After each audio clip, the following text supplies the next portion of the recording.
C'est bon. Allez, on y va. On continue le cours de ce matin. Et on termine juste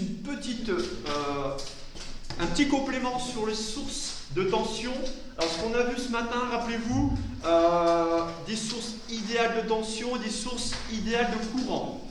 Donc, reprenez ce que j'ai écrit ce matin, notamment pour ceux qui sont distanciels, parce que moi, c'est sur ma partie gauche du tableau. Rappelez-vous que ce matin, une source de tension est idéale, elle est parfaite si elle délivre une tension U égale à E, constante, quel que soit le courant I. Et E est ce qu'on appelle la force électromotrice, d'accord, exprimée en volts. Ce n'est pas une force, hein. Elle porte très très mal son nom. Une FEM, qui est une force électromotrice, c'est une tension exprimée en volts. Ensuite, je l'ai comparé à une source idéale de courant. Ça, vous n'aimez pas et on utilise rarement en TD et en DS, mais ça peut tomber. Remarquez la différence de symbole normalisé. Une source idéale de tension et un cercle à l'intérieur duquel je fais un trait vertical. Une source idéale de courant, c'est un cercle à l'intérieur duquel je fais un trait horizontal. Et là, petit piège pour vous, ça c'est une flèche de courant. État est une flèche de courant électromoteur. I est le courant. Et remarquez également la convention générateur pour ici, la source idéale de courant. I et état sont au même sens. Et une source idéale de courant va délivrer un courant I égale état. Vous voyez, on a une droite ici égale état constant, quelle que soit la tension U. D'accord? On termine cette partie courte par un petit paragraphe. D'accord? C'est la suite.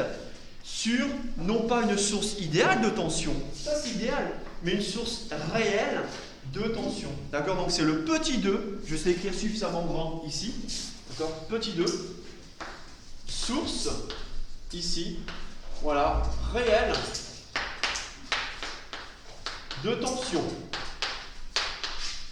Source réelle de tension. D'accord? Voilà. C'est uniquement celle-là qui sera en programme, il n'y a pas de source réelle de courant. Source réelle de tension. Alors, on va partir d'un constat. On va partir d'un relevé expérimental. C'est-à-dire que je vais vous proposer un relevé de tension U en fonction du courant. Faisons attention de ne pas dépasser ce bloc-là. D'accord? Donc, je fais un relevé de tension U en fonction du courant I. Et qu'est-ce qu'on observe réellement? Pour une source réelle de tension, on va observer ceci. Voilà. On observe ceci. D'accord? Voilà. Donc pareil, ceux qui sont à distance, s'il y a un problème, vous le mettez sur le salon textuel physique. Hein. J'ai ici sur le PC, branché directement. Je vois ce que vous dites hein, sur le salon textuel. Donc n'hésitez pas à y poster vos commentaires. Ou à intervenir hein, également.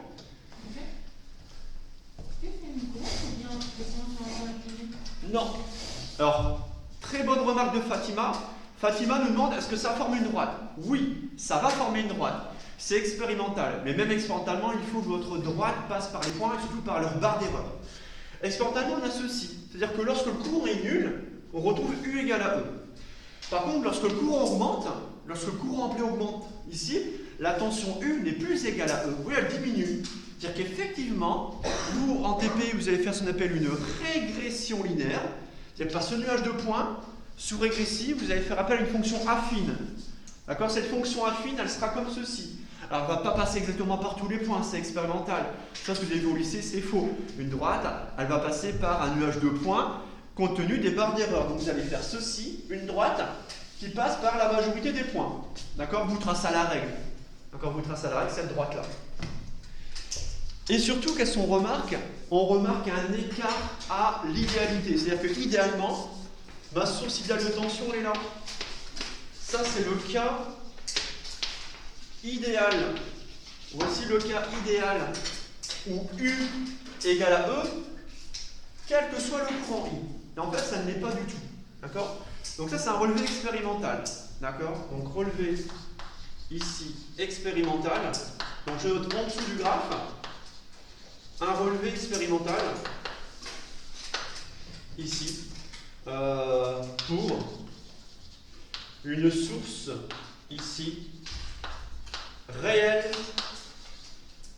ici j'enlève mon I, je mets là-haut, de tension. Voilà. Donc je répète, en dessous du graphe, je mets le titre relevé expérimental pour une source réelle de tension. D'accord? Voilà. Observation. Observation. Qu'est-ce que l'on observe? Qu'est-ce que l'on observe? Alors, avec vos propres mots ici, comment pourriez-vous quantifier, pour l'instant sans aucune équation, ici, voilà, cette tendance générale? C'est-à-dire que lorsque le courant I est non nul, le générateur réel, la source réelle de tension, est incapable de délivrer U égale à E. Qu'est-ce que l'on observe? Ça s'appelle comment ça? On observe ce qu'on appelle une décroissance, ouais, on observe une chute de tension. Et on observe en fait une chute de tension par rapport à la FME. Donc ça, on va le noter. En observation, ici, voilà, il y a une chute de tension par rapport à la FME. Une chute de tension par rapport à la force électromotrice E. Je rappelle FEM, acronyme de force électromotrice. C'est elle qui va mettre en mouvement les électrons. Ce n'est pas une force, c'est une tension exprimée en volts. Bon. Bien, observation, chute de tension. Je pense que, monsieur Moment, on a déjà parlé en chimie, notamment pour les piles électrolyseurs. Et ça, c'est très important pour vos piles électrolyseurs, on est de chute de tension. Ok. Maintenant, le plus important, la modélisation. Ouais, en tant que physicien, on a un phénomène en échelle de tension. Comment le modéliser? Comment le mettre en équation? Deuxième étape, modélisation.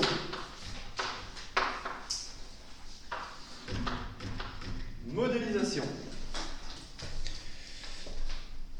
Alors, c'est-à-dire que là, sous régressie, il va vous faire une régression linéaire. Mais comment le modéliser? Qui serait capable, parmi vous, ou même parmi ceux qui sont à distance, de me proposer un modèle mathématique permettant d'interpréter ici cette chute de tension, cet écart par rapport à l'identité. Écart d'ailleurs de plus en plus grand lorsque le courant I augmente. Qu'est-ce que je peux proposer comme modèle? Modèle qui s'écarte du cas idéal. Le cas idéal, c'est ça, c'est U égale à E.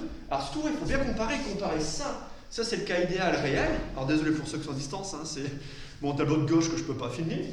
U égale à E, bah, il est là, finalement. Ça, c'est le cas idéal, pardon, il est là. Cas idéal et cas réel. D'accord? Comment peut-on modéliser ici ce résultat expérimental? Oui? Le fonctionnaire, en fait, déjà, il y a une constante qui est mise parce que U est égal à 0, bah, c'est égal à E, si j'ai bien vu. Ouais, tout à fait. Ensuite, le coefficient linéaire, ça va forcément être moins quelque chose qui. C'est ça, tout à fait, tout à fait. Comme c'est une fonction. Ah, par contre, j'ai pas reconnu la voix, désolé. Comme c'est une fonction affine décroissante, ouais, et comme tu nous le dis finalement, lorsque le courant est nul, lorsque I égale à 0, on a une ordonnée d'origine, U égale à E, donc on va commencer par ça, très bien. Modélisation, U égale à E, E c'est l'ordonnée d'origine. Très bien. Ordonnée à l'origine.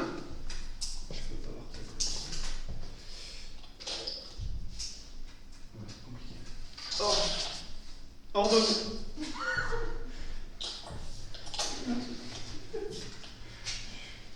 Ordonnée à l'origine E. D'accord. Ensuite, fonction affine décroissante. Moins. Quelque chose, très bien. Quelque chose sur la variable. On va fermer. Sylvain, tu peux fermer s'il te plaît? Ouais, tirer vers la droite, le rideau. Vers ta droite. Pour le tableau, là, il n'y a rien à voir. Non, le tire. Sylvain. Merci, ouais, c'est ça. Merci beaucoup, Sylvain. Merci, Sylvain, d'être intervenu pour. Voilà, là, ça sera plus clair. Non, ok. Donc, oui, en effet, là, c'est l'ordre de l'origine.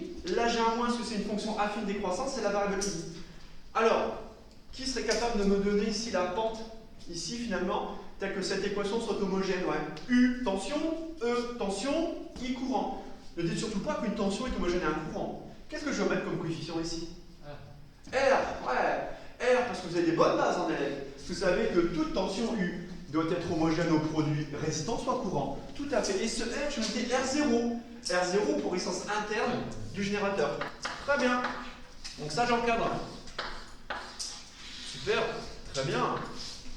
Donc le moins, fonction affine décroissante. Fonction affine décroissante. Alors ça, c'est un C. Oh, je pense à réécrire quand même. Oh là là là. Affine décroissante. Ok. Mais maintenant, vous savez qu'en élec, à cette équation-là, je peux lui associer un montage électrique. Alors ça, c'est un modèle qui est très important, ce qu'on appelle le modèle de Thevenin. On va noter ensuite. Donc ça, cette équation, je vais lui associer ici un montage ici électrique. Donc ça, je vais faire ici à gauche. J'ai plus besoin. Bon, ça, je vais faire ça aussi, j'en ai plus besoin non plus. Voilà. Voilà. Hop, hop, hop, hop. Donc ce que je vais faire, c'est tenir compte de tout ça. C'est-à-dire que la tension U totale aux bornes d'un générateur de tension réelle, c'est E moins R0I. C'est-à-dire qu'une source de tension réelle, c'est quoi? C'est la mise en série d'une source de tension idéale avec une résistance interne R0 parcourue par un courant I, tel que les deux flèches de tension E et R0I soient de sens opposé. Et voilà.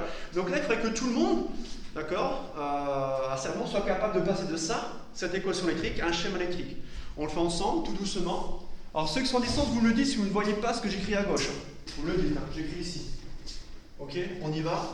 Donc, je fais ça. Je fais ça ici. Qu'est-ce que je fais? Je mets E. Je mets I. Ça, c'est ma source idéale de tension. Ouais. Force électromotrice E, courant I. Ouais. Ce que je rajoute en série, résistance R0. Je rajoute en série une résistance électrique R0. Voilà. Pareil, deux bornes. Une entrée A, une sortie B. Le courant I, il est ici. Voilà. Et pour que ce soit cohérent avec tout ce que je viens de faire, il faut que, vous voyez, cette équation, la flèche de tension U dans le même sens que la flèche de tension E. Ouais, U égale U et E au même signe. Donc je vais mettre une flèche de tension U dans ce sens-là. Donc U, ça c'est U total. C'est la tension au bord du générateur de tension réelle. Mais si vous faites ça, vous êtes incomplet. Il manque une information, il manque une donnée sur le schéma pour être compatible avec l'équation-là. Qu'est-ce qu'il faut que je rajoute sur le schéma ici? On voit que U, vous voyez, flèche U et E sont dans le même sens. Donc U égale E plus quelque chose. Ce quelque chose, c'est, Baptiste, c'est moins R0I. Et quand je dis moins R0I, c'est attention au bord du conducteur ohmique, hein, de la résistance R0. Donc ça nous donne ici ceci. Et si je fais ça, pardon, j'ai R0I. C'est bon tout le monde? Là, j'ai R0I. Pourquoi j'ai R0I? R0, c'est une résistance. Et on a vu qu'une résistance se comporte toujours comme un récepteur. On a vu que la puissance algébriquement reçue par un résisteur est toujours positive. Donc elle, ça sera toujours en convention récepteur. En effet, flèche de tension et de courant de sens opposé. Et on vérifie bien que U, additivité de tension, la tension U, c'est la tension E, moins la tension R0I. Parce que cette tension R0I est dirigée de droite à gauche. Ok? Et on retrouve ça. Vous voyez? Alors ça, c'est le modèle de Thevenin. On va le noter, c'est très important. Donc ça, c'est le modèle... Je me décale. Modèle de Thevenin. Modèle de Thevenin. D'une source. Monsieur, il y a un message dans le groupe disant qu'on ne voit pas totalement le tableau de droite. De droite? Celui-ci. Bon. Pas à droite pour ma main, c'est celui-ci. Aïe. On avait centré tout à l'heure, Yann, en plus. À droite. Vérifie. Parce que, enfin, eux, le sur PC, dans sur écran, non, c'est énergie. Si je décalais plus, on voyait moins. Là, je suis à la limite. Ouais, donc, ouais. Ok. Ouais, tableau de droite, donc faut faire attention au tableau de droite, Guillaume, d'accord? Ok? Là, je pense que c'est peut-être là, je pense que c'est ici, ça va là. Voilà, il va définir une zone de cadrage, mais l'important, c'est la voix. Je peux réduire mon tableau, mais il faut que vous m'entendiez, c'est ça le plus important. C'est moi, je l'ai plus direct sur le niveau. On aurait pu faire quelque chose au niveau audio. Ah non, on fait caler un peu vers la droite. Allez Yann est aux commandes. Il faut demander à... Bah Yann il le voit. C'est bon? Ok. Merci Yann. Assistance technique. Yann, merci. réelle de tension. Voilà. Le micro, c'est l'entrée. Oui. Et du coup, pourquoi depuis le début on faisait tout le temps en convention récepteur et maintenant là on passe en convention générateur à chaque fois? Parce que, alors, question de Victor, pourquoi passe-t-on toujours en convention générateur? Ben, c'est dans le titre. On étudie des sources de tension, un générateur de tension. Et un générateur de tension, par défaut, sera toujours étudié en convention générateur. Flèche de tension courant dans le même sens. Ça, c'est une source idéale de tension, là. Ouais. On étudie et un générateur et... Oh non, je serais vraiment tiré par les cheveux, c'est possible, mais ce serait vraiment vous compliquer la tâche, vraiment. Autant qu'on peut s'amuser ponctuellement dans un sujet, mettre un condensateur, convention générateur, lorsqu'il se décharge, mais une résistance, c'est rare qu'on mettra une résistance en convention générateur. Ça, c'est vraiment très très rare. La résistance, c'est toujours en convention récepteur, ça se voit ici. Hein. D'accord. Ici, modèle d'une source réelle de tension. 2 points. Ici, je la définis ensuite, dernière phrase. D'accord. Donc, on modélise, voilà, une source réelle de tension. Une source réelle de tension par l'association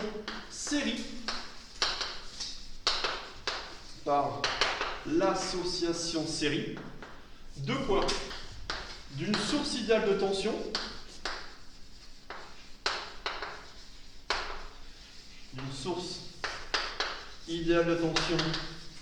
de FEME, de force électromotrice E. Voilà. C'est-à-dire que toute source réelle de tension peut être vue, peut être modélisée comme l'association série d'une source idéale de tension. Et une source idéale de tension est caractérisée par sa FME, pareil, exprimée toujours en volts. Et n'oubliez pas d'une résistance interne, R0. Une résistance interne, R0. Pareil, une résistance exprimée en ohm de symbole oméga majuscule. D'accord? De symbole oméga majuscule. D'accord? Dernière remarque.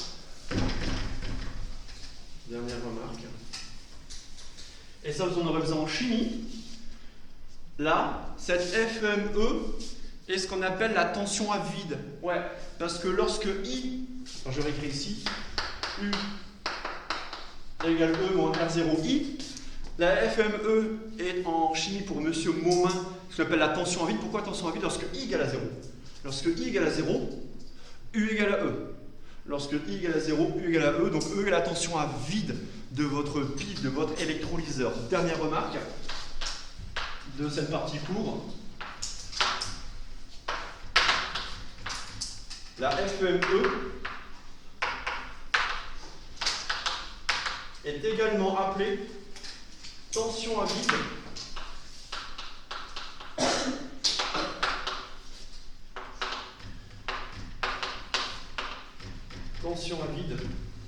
ici. Voilà, donc ça pareil, c'est la chimie du générateur réel.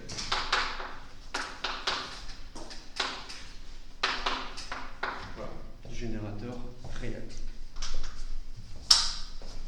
Ok, c'est bon. Super. Merci Guillaume d'avoir répondu. Faites que ce soit beau. Bien.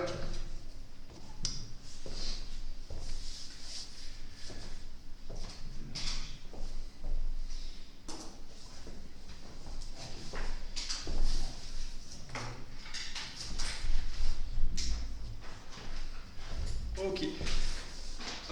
Demain, on va terminer ce chapitre. Demain à 13h, cours. Alors, je ne sais pas encore si c'est en A110 ou en A01. On termine ce chapitre par les lois d'association des résistances, série parallèle. Et surtout une notion qui est la plus importante pour nous en exo, c'est ce qu'on appelle les ponts diviseurs de tension, ponts diviseurs de courant. Et à partir de là, on va faire plein d'exos en élec. On va vraiment faire un maximum d'exos en élec pour vraiment s'entraîner sur des schémas, sur des montages. On va commencer maintenant, on va faire 2 exos d'élec ensemble. Ensuite, je vous ai mis la correction de 3 exos de quantique, d'accord. Moi, je ne vais pas le reprendre au tableau. Ce qui m'intéresse, c'est voir s'il y a des questions sur la correction de ces 3 exos de quantique. Sinon, après, j'en ferai pas plus. Pourquoi je ne ferai pas plus d'exos de quantique? Parce que j'en ai déjà fait beaucoup en cours. J'ai fait un cours très dense. J'ai fait l'effet photoélectrique complet en cours. J'ai fait l'effet Compton complet en cours.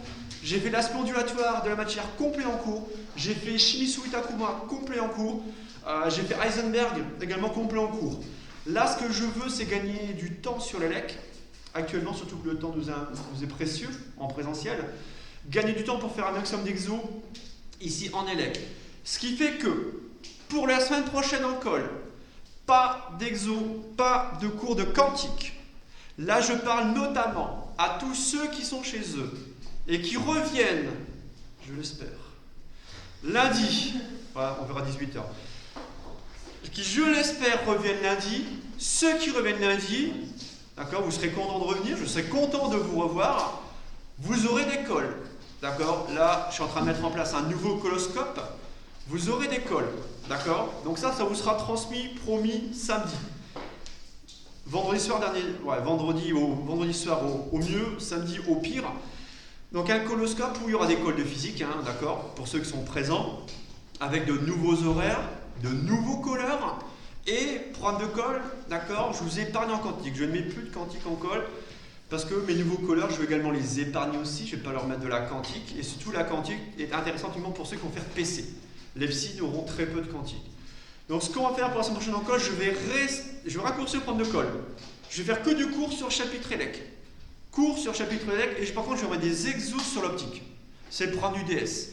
Alors quand j'ai exos sur optique, c'est lunettes de Galilée, lunettes astronomiques, ce qu'on a fait en exo de TD, qui a posé problème pour certains. Donc je préfère revenir sur des choses qui sont potentiellement très très importantes au concours, l'optique géométrique, que sur la quantique où c'est très très minoritaire. D'accord? Donc ça c'est pour l'école la semaine prochaine. Mais ça sera acté ce soir, ou pas. D'accord? Voilà. On va commencer la fiche de TD ensemble. Donc j'ai mis en ligne la fiche de TD numéro 7. On va regarder ensemble l'exo 1 et l'exo 2. D'accord? Pour ceux qui sont en distance, exo 1. Oui? Oui? Je suis là. Ah. Attends, qui veut prendre la parole?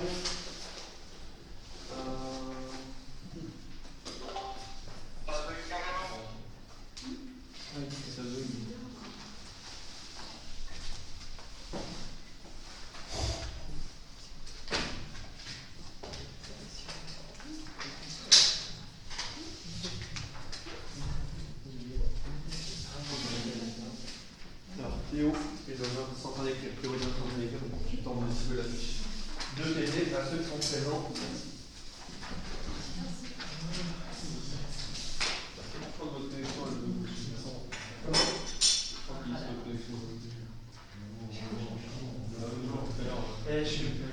J'ai encore fait le test là, 65 mégabits par seconde en upload.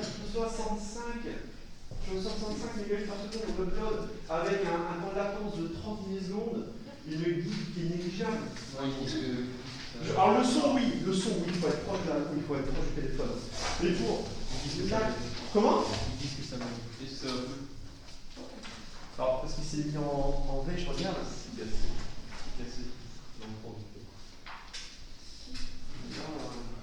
Je peux jamais avoir 200 mégas sur un smartphone en upload. Je peux pas. Et 60 mégas, c'est normalement, c'est largement suffisant. Pour faire un partage avec une vingtaine d'étudiants, c'est largement suffisant.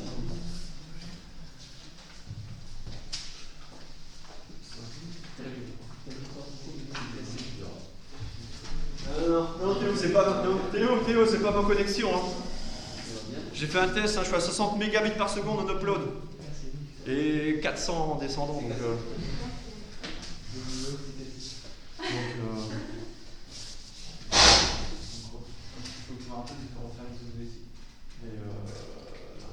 bon. Allez, on y va. Exo 1, exo 2. Donc pour ceux qui sont à distance, exo 1, loi des nœuds. Exo numéro 2, loi des mailles. Exo 1, exo 2. On y va. J'efface tout ça.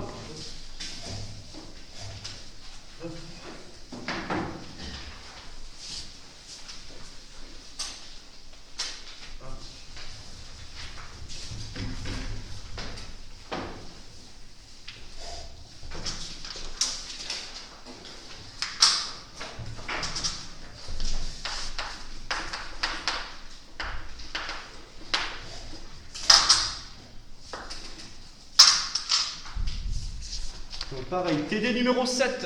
TD numéro 7. En électrocinétique. Alors vous avez un schéma à droite. Vous avez des courants I, I1, I2, I3, I4. Et on vous demande de déterminer l'expression littérale du courant I en fonction des autres intensités, puis donner sa valeur numérique. Ok.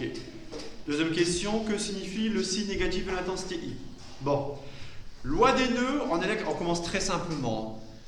Premier exo, loi des nœuds, vous avez un nœud en fait. Il y a un nœud N. En fait, vous avez un carrefour, ici, plus ou moins. Vous avez cette configuration-là. Vous avez ceci. Vous avez une branche comme ceci. Et ce qu'il faut faire, tout de suite, c'est noter